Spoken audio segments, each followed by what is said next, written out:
Hello, welcome to my channel for Evolved Humans. I am Ms. Day. This is a collective reading. There's a weird little bolt in here to do with past loved ones. It's kind of strange. So, I heard two songs at the beginning. If this reading is for you, it's like I got this sort of image of someone who... I heard one song, which was the song that I hear. It doesn't matter what the words are. It's a Reba McEntire song. I hear it every time someone has a need for the feminine, and it's because there are wounds to be healed. It doesn't have to be because of the feminine, but it's sort of like they're in need of healing, and I feel like when someone's in that need, it's a draw for the feminine. Physically, super weird. So anyway, I got this weird image the other day, and it's tying into now, where I was like at the bookstore, and I thought about how a maze is very similar to kind of what we do in our own bodies with bending light. It's like, I feel like that's such a good way of, it's like in your brain when you're, the pathways, everything's just kind of crazy and on top of each other.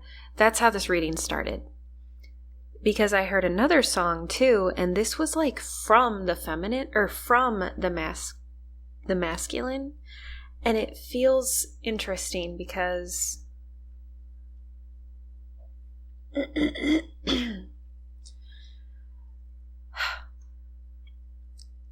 it's like, it's weird.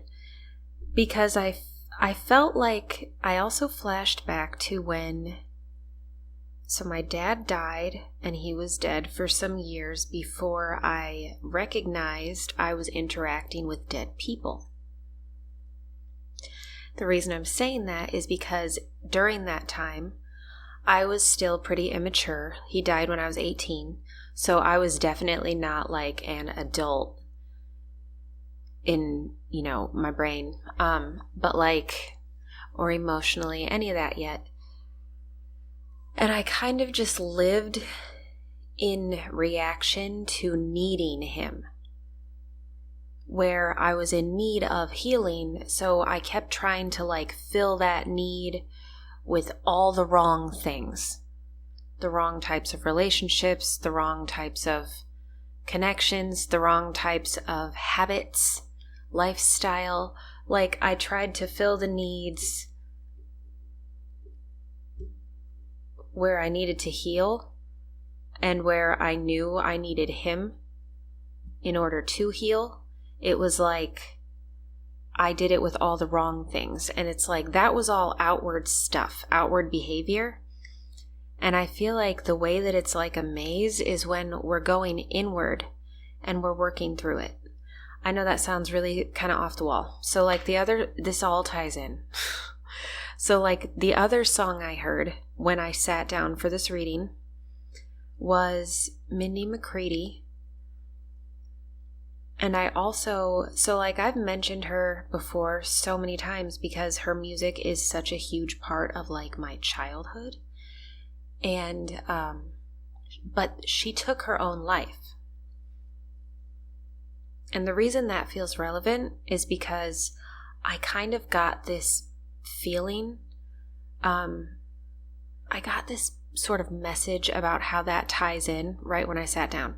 The song I heard of hers was, I don't know what the song is, but it's, and I used to know the words, but like all I could hear in my head was, I want you over and over and over and over and over again. And it's like, whatever that song is, it felt like that was from the masculine. So this reading actually, it's like it's a mess of layers to get to the point, but it feels very balanced with masculine and feminine presence. Super intense. So the maze thing is weird because whoever you are, I feel like they are trying to give you, it feels like an empowering type of message where they're like, okay, you have owned your learned behaviors and your learned reactions, and that's where that dependency may be, I think, in all the wrong areas. I think you've matured past that, like you've kind of evolved out of that cycle with yourself in your life, and you may actually be sort of going through a period of where even if you have somebody around you, it feels like you're alone. Like it feels like you're very much on your own alone pathway right now. And I feel like that is because you have humbled yourself back again. Like not only have you learned from your past self as an adult now too, not just as an adult looking back, but like I feel like you've gained authority over your own values. Which everything about this looks like a maze to me, which is really strange because that's how I feel like it looks with past loved ones, where everything to do with those interactions, it's very rapid. It's very much like hit, hit, hit, hit, hit. Like it's got to be a back and forth real quick, action, reaction, because it's a shorter wavelength. It's faster moving when it's higher frequency. So it's like, this feels like your higher self, whoever this is for. And I think that when I just keep wanting to say like light bending, that's how I'm visualizing the maze thing, where it's like you have, okay, so this reading is kind of also structured like a maze, where they know the beginning point and they know the destination that you want. So it's like you have to articulate that pathway now on your own, but it's almost like you're stepping into a new matured role of responsibilities in your own life. And that's why even if you have others around you, I think you feel very isolated. But this is all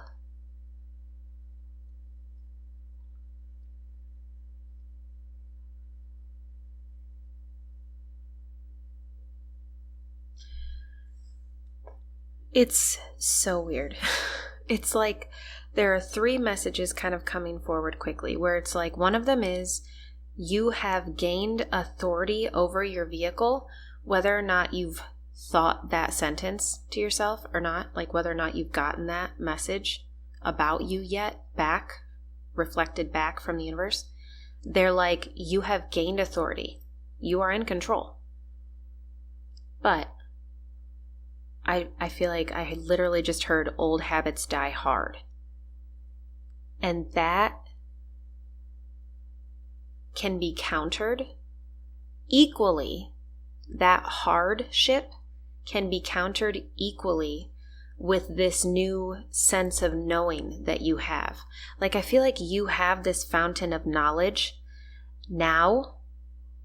And so where you feel isolated, you're actually surrounded.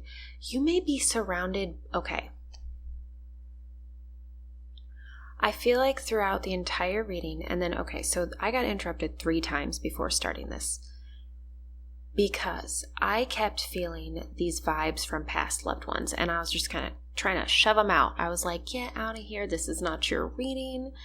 And then I recognized that this is actually the point. These are like, when I say that there's a past loved one, it's kind of like they're making themselves known out my mouth. But in this case, they're letting you see. This feels so weird because this is what I believe, but I don't think I've ever necessarily said it. But like consciousness and past loved ones are literally just one and the same. And that consciousness is also like, it inhabits your body. So it's like that's what it is when we're interacting with a past loved one. We're just letting their consciousness inhabit our body instead of just our own. But the thing is, we do that whether or not we're aware of it. So, this feels like,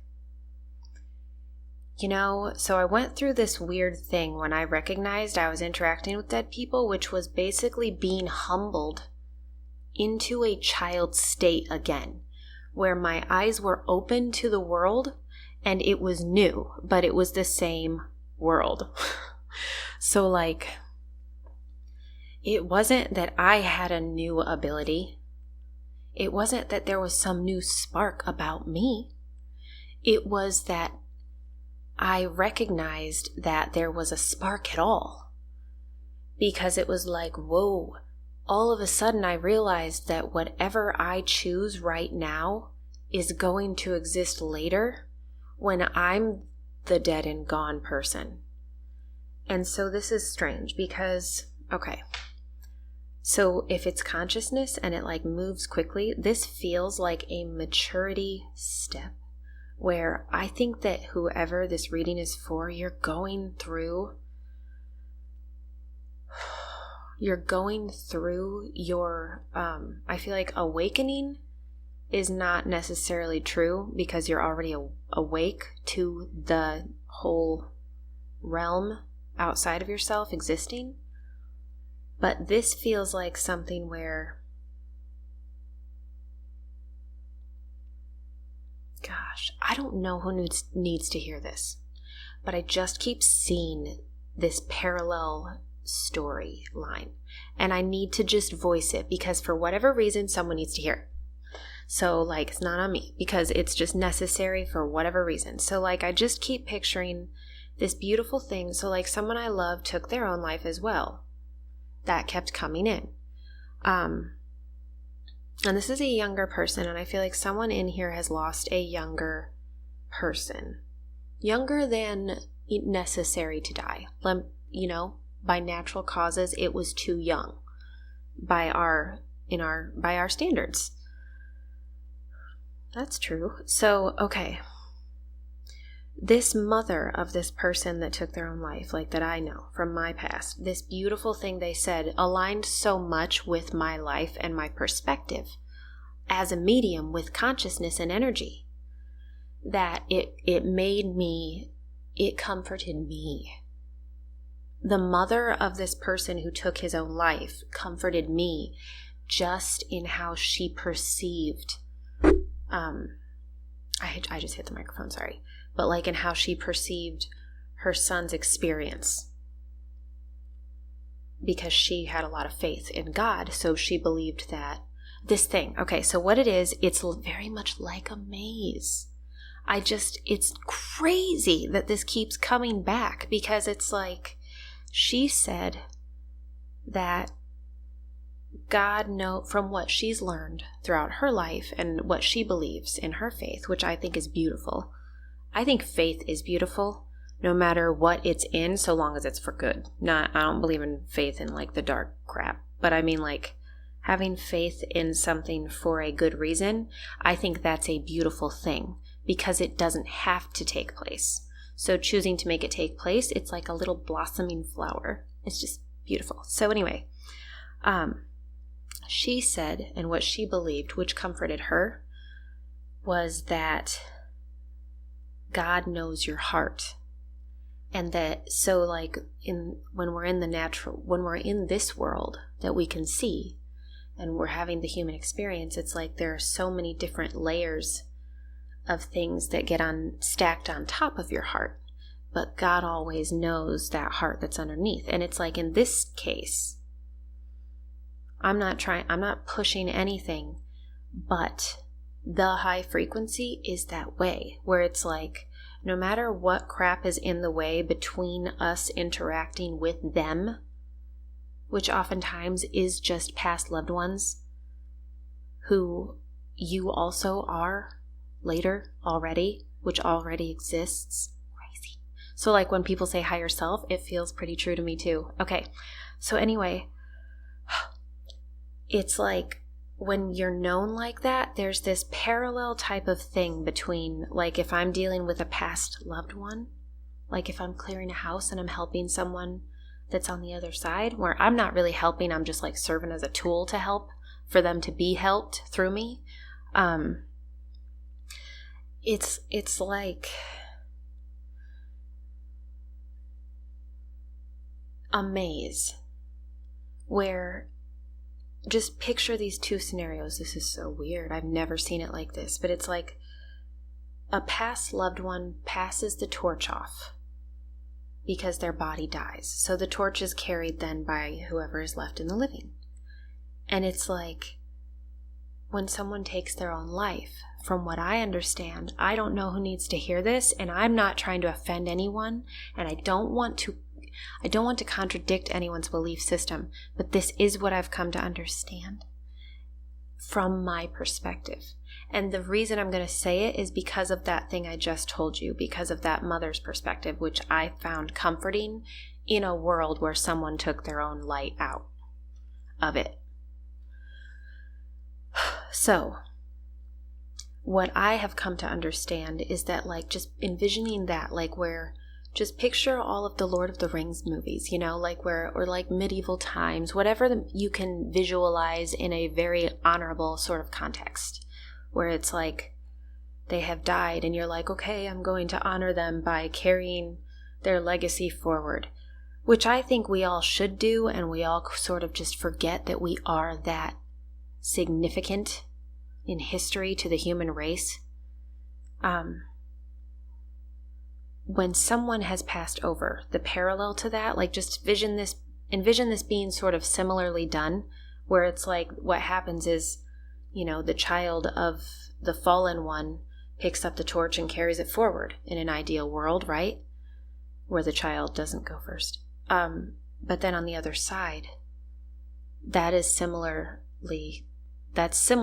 to how I've experienced a past loved one who took their own life, where they pick up the torch that they don't have a body to carry now. They pick up that torch by their decision still. They have to decide that their light is carried on. Because, like, we say we're carrying the torch, but all we're doing is honoring. What I'm saying is, like, if in that other scenario where the father leaves the body and the child carries the torch, I'm saying that's where the child is doing that in honor of the fallen one. But you wouldn't, you know, not everybody would want to do that, because not every fallen one is, well, you know, good. So, but when it comes to a past loved one on the other side, like, if you've ever worried about that, if you ever wanted to know, that is one of the things that I've experienced, where it's like all they have to do is the same thing that we all have to do. They have to recognize that they still have a light, even underneath all of those layers. But it's like, so I'm not saying it's not as bad. It's not the worst thing, but, like, because I know that's kind of what a lot of people have in their faith. I'm just saying the opportunity is equal still to find that light and to carry it forward. The opportunity is still theirs, even if visually we can't see them pick up their torch again. That is still available to them. Whoever needs to hear that, good God, I hope it's helpful. Okay, so anyway, I'm moving forward.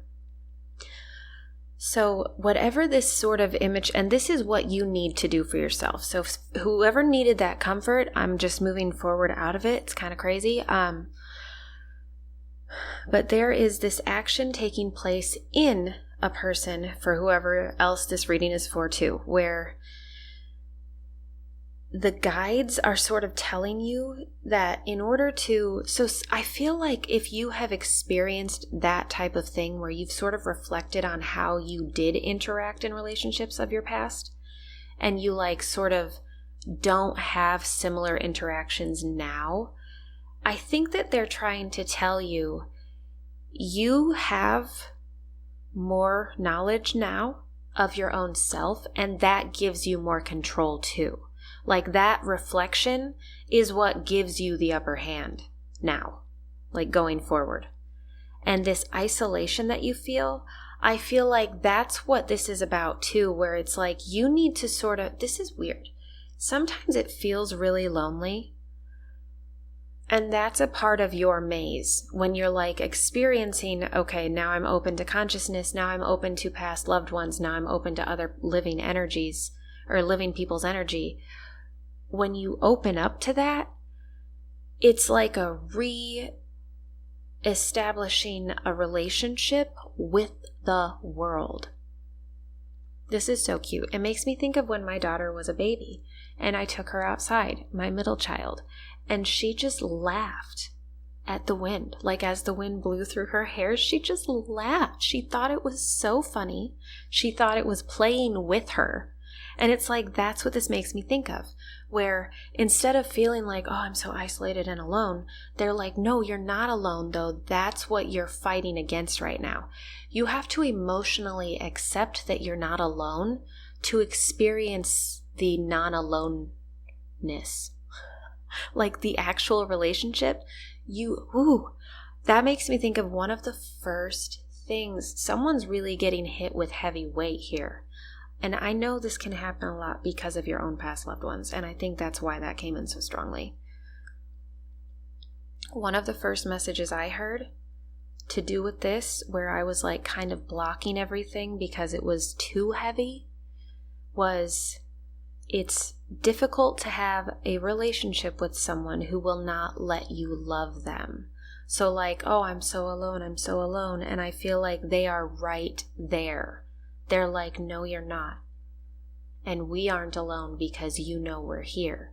So let's smooth that connection and you stop fighting against it because you already know. But that's the thing. This feels like a habit where your habitual like pathway is to emotionally accept that that's not real. That's not reality. It's not real. And I know that can be insanely difficult. But like what this also made me think of was they're trying to tell you that they want you to walk forward. This is like a childlike type of step here where you have to step forward on like shaky legs. Oh my gosh, I just keep flashing back to things about my own children right now.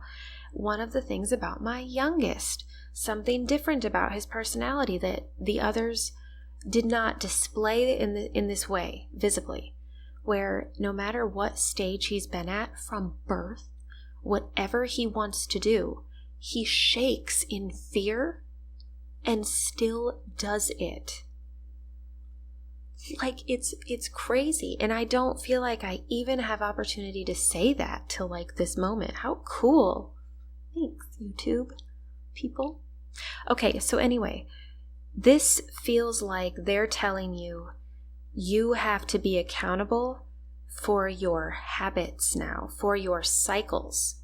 And this feeling of being alone and isolated is a habit. It is no longer the reality that you have to emotionally accept. There's a new perspective for you to adapt into now. Wow, just before I did this reading, for some reason, before the fourth time I did this reading, let's say, before I attempted to, I was rewriting my little daily notes for myself. They are so simple and so straightforward, and I was simplifying them more. Like, remain hydrated. Like, I was getting so weirdly direct at myself, and I think that this is about that. When you are adapting to this lifestyle, you have to recognize that it's a new lifestyle. It's like you have to sort of step into a new phase of you that already exists, and it's what's pulling you forward. That higher self, that higher knowing, I feel like you have gained a new awareness, and they want you to use it. That's how you use it. You step forward into it, and you accept a new emotional perspective. You accept a new emotional connection. And this has a lot to do with trust. So like, what a strange thing. It's like the maze right now is almost like your maturity blossoming forward, where they're like, okay, now you know that you're justified in those cycles. You've already healed from those cycles. You already have owned accountability for them, which is why you were awakened to this new perspective of the world. And they're like, so what that means now is you begin anew, like you produce your own light. And that involves trust. Like the stronger your connection to the highest frequency gets, it's like that means that you're clearing away those layers. That's what it is. All it is clearing away those layers. So if your operating systems have a habit of emotionally accepting that what you're physically aware of is false light, they're like, you need to take a new step. And that can take baby steps forward where you have to trust yourself and you can rely on yourself to believe this. Whoa. So this is about values. You know, I think that this is crazy because, so like I have a little list of truths, and that doesn't mean they're all there are. Like I don't, because someone, you know, I hear a new sentence all the freaking time where it blows my mind and it gives me a new way of seeing something that I needed, especially when it comes to like raising my children as they develop. Because I've only been one kid, so like I'm not really sure how to see it as three other ones, you know. I'm working on that. So one of these weird things is, it's like I have a list of how to honor my connection to the high frequency, how to kind of keep my maze ending up in the same area. Like, even if I'm going through clouds this week or that month, or this happened, so I'm kind of dragging physically, like I have these values in place so that there are certain messages I will never, ever relay. Like they'll never come out of my mouth because they don't align with truths that hold me accountable to my higher self, to the high frequency, which is aware of all of my truths. So like this is weird, but it's like, I think that clearing away those layers is becoming a better medium. I think that as you're becoming more aligned with your abilities, like I've said before, being a medium is being aligned with nature. It's just filtering information naturally.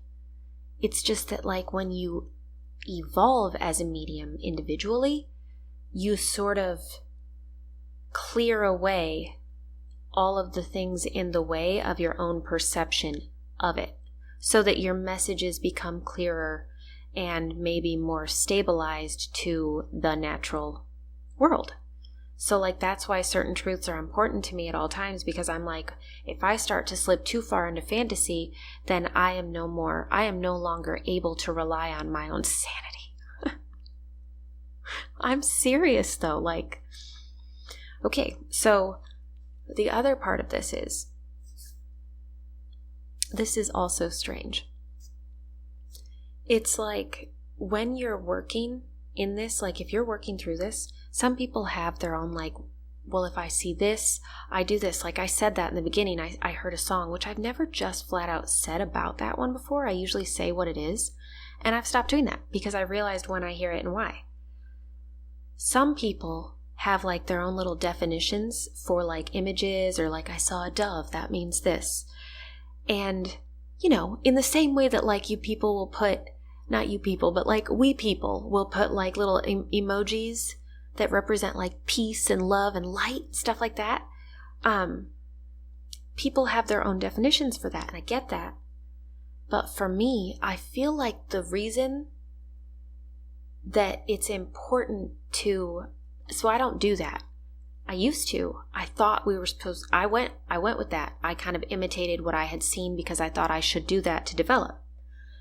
And I realized that when we're doing this type of stuff, we are borrowing perspectives that are not our own.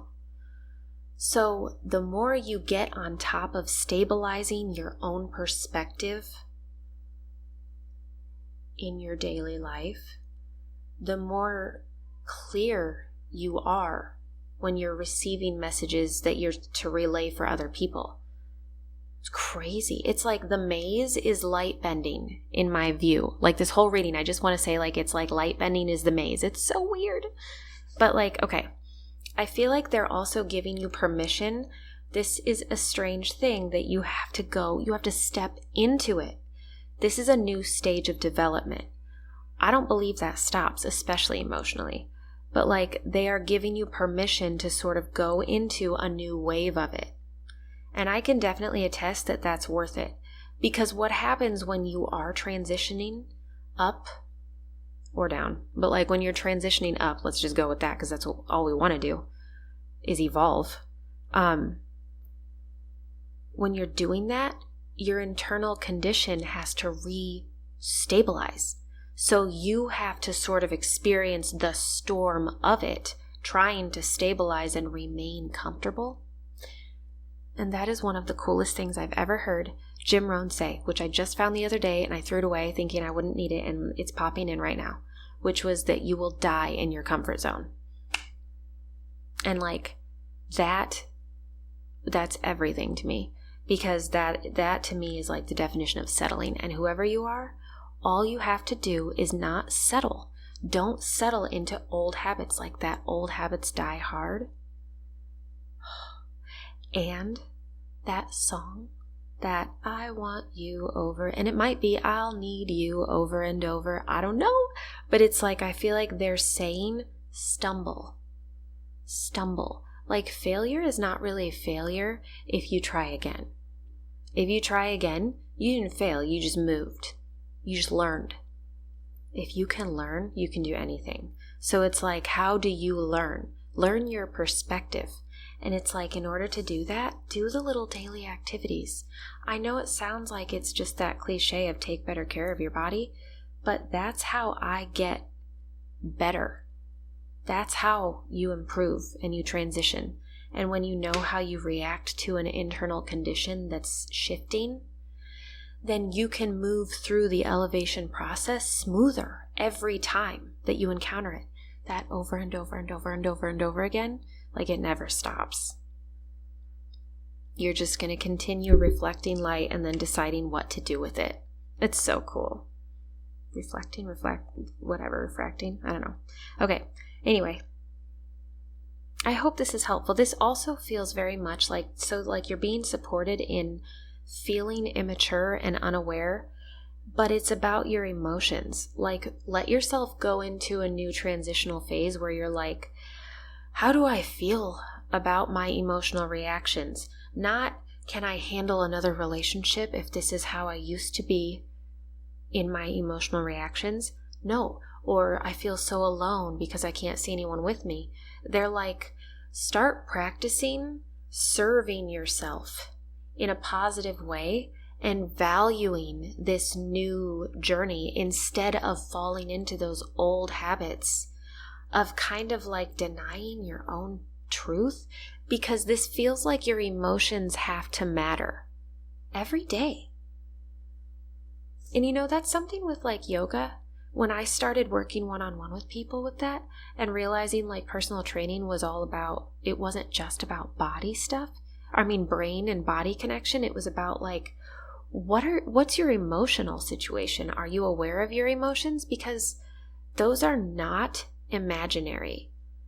Your emotions are physically existent. They exist. They're not made up. So they're like giving you this permission. And also it's like this cushy spot. If you feel alone, I feel like there's a very masculine type of high frequency presence. And I feel like you can trust it. But you've got to trust it. This feels like you've got to trust that you're going to make it. You've got to trust that you're going to learn this. You can learn this, and you're going to figure it out. If you can trust that, that's like your movement through your maze. That's like your momentum behind your motion is I can do that, you know? Because they're like, yes, you can, and you need to, and it serves a purpose, and so we're giving you permission to do that all the way. Step fully into it. If you miss 3 days, you miss 3 days. Try again the next day. Try again the next day. Try to practice living a lifestyle that is about serving your well-being and improving your functioning. Because if you're doing that, you're becoming a clearer channel, no matter what you want to do with this connection. Whew. If you feel alone, they don't want you to feel alone. You've got to allow yourself to not feel alone, though, for like the first time. Okay. I'm going to leave it at that. I hope this is helpful. Definitely let me know if this resonates. And I will see you in the next reading. Subscribe if you think any of the readings resonate at any time. I think that you see them when you're supposed to. And I think that that means you click on it when you're supposed to. Like, I don't think that you're just going to see it and be like, well, that title doesn't resonate. Like, if you feel like it's for you, don't waste your time wondering about it. Also, I would like to say too, to my subscribers, and even if you're not, and this is the first time, some of you have commented awesome. You always comment awesome things, so thank you for that. But the thing I'm mentioning is when you have said, I asked for a message, those are the coolest moments of my life. So like, please do that. Ask for messages. Ask for me to give the messages when you need them. Like, ask for it. And I'm going to try to like interact in a new way with that. So anyway, just go with it. All right. Have a good rest of your evening. I'll see you, or day, whenever you see this video, and I'll see you in the next reading. All right. Bye.